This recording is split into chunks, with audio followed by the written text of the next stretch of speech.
उन्नाव में शुक्रवार को जुमे की नमाज को लेकर पुलिस प्रशासन पूरी तरह अलर्ट मोड में रहा। शहर की प्रमुख जामा मस्जिद और मुश्किल अवधि में बड़ी संख्या में पुलिस बल तैनात किया गया। सुरक्षा व्यवस्था को देखते हुए 3 इंस्पेक्टर और 8 दारोगा ने अलग अलग इलाकों की कमान संभाली। वहीं जिले के 9 संवेदनशील इलाकों में पुलिस बल की विशेष तैनाती की गई।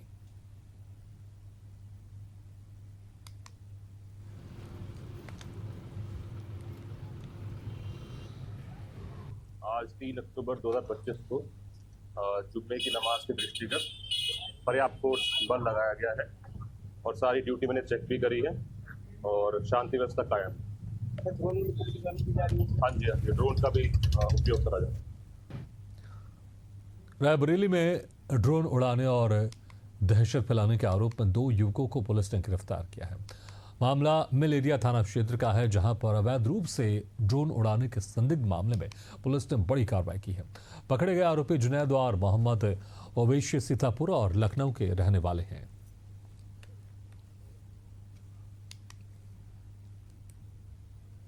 अवगत कराना है कि 2 अक्टूबर 2025 को थाना मिल एरिया पुलिस टीम द्वारा 2 अभियुक्त जुनैद व मोहम्मद आवेश को अवैध तरीके से ड्रोन उड़ाने के संबंध में क्षेत्र से नियमानुसार गिरफ्तार किया गया, जिनके विरुद्ध सुसंगत धाराओं में अभियोग पंजीकृत कर विधिक कार्रवाई करते हुए चालान माननीय न्यायालय किया गया है। अभियुक्तों द्वारा बताया गया कि उनके द्वारा आम जनमानस में दहशत व अफवाह फैलाने के परिप्रेक्ष्य में अलग अलग जगह पर रात में ड्रोन उड़ाए जाते थे। आम जनमानस से अपील है कि अफवाह उड़ाने से बचे व इस तरह का कोई भी कृत्य करेगा उसके विरुद्ध कठोरतम विधिक कार्रवाई की जाएगी।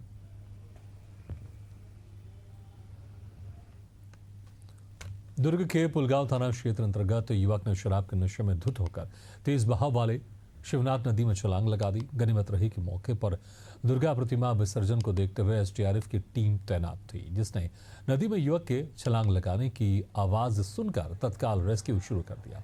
महज 10 मिनट के रेस्क्यू में युवक को सुरक्षित बाहर निकाला गया। युवक की पहचान कैलाश नगर निवासी खुशवंत सिंह के रूप में हुई है। क्यों कूदे पहले बता। ज्यादा नशा हो गया। मैं करूंगा सर, मैं अपने साहब के पास भेजूंगा ना भाई। काशी के प्रसिद्ध लखा मेलों में शुमार नाटी इमली में शुक्रवार को भरत मिलाप का भव्य आयोजन हुआ। तेज बारिश के बावजूद देश विदेश से आए लाखों श्रद्धालु इसे ऐतिहासिक लीला के साक्षी बने। बारिश में भीगते हुए हजारों लोगों ने भक्ति और उत्साह के साथ इस कार्यक्रम का आनंद लिया। काशी नरेश कुंवर अनंत नारायण सिंह भी शाही अंदाज में इस आयोजन में शामिल हुए। भारत मिलाप की ये परंपरा पिछले 483 वर्षों से काशी में जीवंत है, जिसे तुलसीदास के समकक्ष मेघा भगत ने शुरू किया था।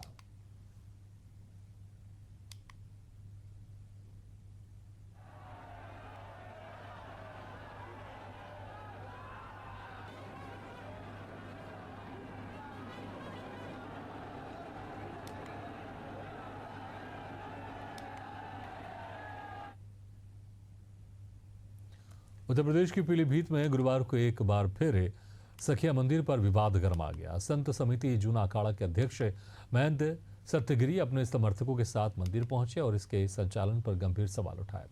महंत सत्यगिरी ने आरोप लगाया कि मंदिर में आने वालों का कोई हिसाब किताब नहीं रखा जाता। पिता पुत्र की ओर से संचालित समिति मनमर्जी कर रही है और स्थानीय लोगों से धन हड़पने का प्रयास किया जा रहा है। महंत ने कहा कि यहाँ ठीक तरीके से मंदिर की स्थापना हो और उसका संचालन संत समाज के निर्देशन में पारदर्शी हो।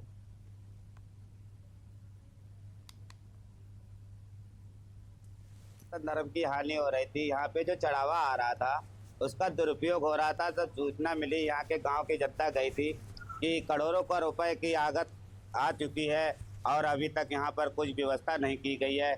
इसी कारण मैं संत समाज को लेकर यहाँ पर आया हूँ। उसकी व्यवस्था के लिए जूना अखाड़ा सक्षम तैयार है और इसकी देख रेख जूना अखाड़ा करेगा और इसकी सारी व्यवस्था जैसे रहन सहन, जो बाहर से आए अतिथि और भोजन की व्यवस्था और मंदिर की जो जीर्णोद्वार इसकी व्यवस्था करनी है, वो सारी व्यवस्थाएं अब संचालित के आधार पे इसको तैयार की जाएगी। उत्तर प्रदेश के फतेहपुर में मिशन शक्ति कार्यक्रम के तहत मेधावी छात्रा को एक ही दिन का एसटीएम बनाया गया। इस दौरान एक दिन एसटीएम बनी छात्रा से तहसील में फरियादियों की फरियाद सुनी और राजस्व से जुड़े 2 मामलों का मौके पर निस्तारण किया गया। कार्यक्रम में समाजसेवी महिलाओं ने बढ़ चढ़कर हिस्सा लिया। वहीं महिलाओं को प्रशस्ति पत्र देकर सम्मानित किया गया।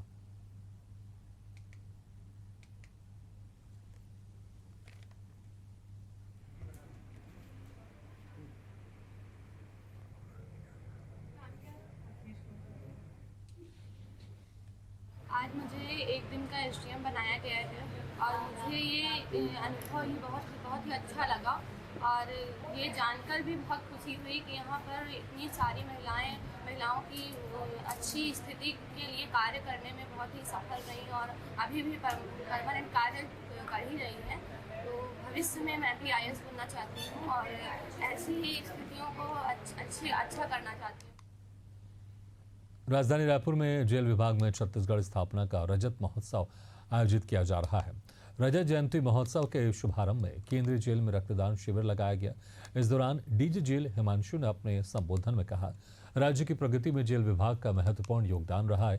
उन्होंने कहा कि रक्तदान महादान है और प्रत्येक व्यक्ति को साल में एक बार रक्तदान करना चाहिए। शिविर में डीजी योगेश सिंह, क्षत्रिय जेल अधीक्षक सहित कई लोगों ने रक्तदान किया।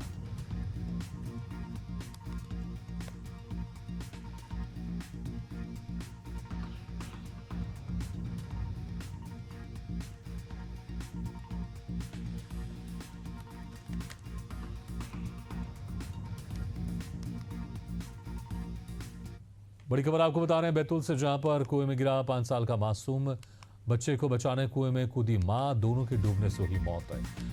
आमला थाना क्षेत्र के निमझिरी गांव की घटना है। तो ये बड़ी खबर आपको बता रहे हैं।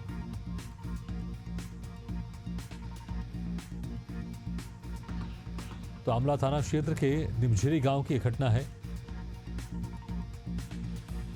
जहां पर कुएं में गिरा एक 5 साल का मासूम बच्चा और जिसको बचाने के लिए उसकी मां भी कुएं में कूद गई, लेकिन दोनों की कुएं में डूबने से मौत हो गई। आमला थाना क्षेत्र के निमझिरी गांव की पूरी घटना है।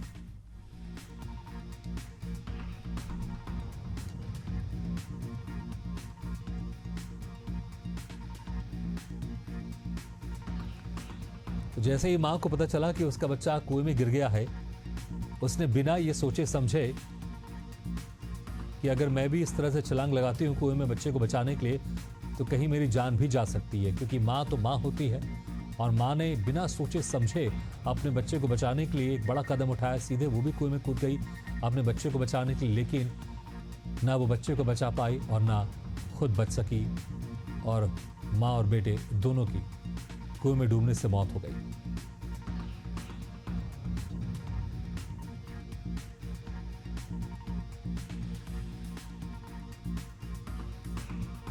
तो आमला थाना क्षेत्र के निमझिरी से आपकी घटना बता रहे हैं, बैतूल में, जहां पर कुएं में एक 5 साल का मासूम गिर गया। उसके बाद जैसे ही मां ने देखा कि उसका एक मासूम बच्चा कुएं में गिर गया है, उसने बिना कोई देरी किए सीधे कुएं में छलांग लगा दी अपने बच्चे को बचाने के लिए, लेकिन मां न बच्चे को बचा पाई न खुद अपने आप को बचा पाई और दोनों काल की गाल में समा गए।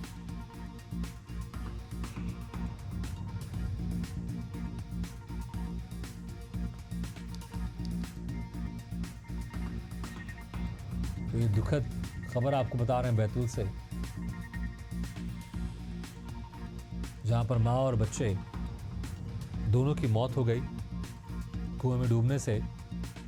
पहले एक मासूम बच्चा 5 साल का वो कुएं में गिर गया और अपने मासूम बच्चे को बचाने के लिए मां ने तुरंत कुएं में छलांग लगा दी।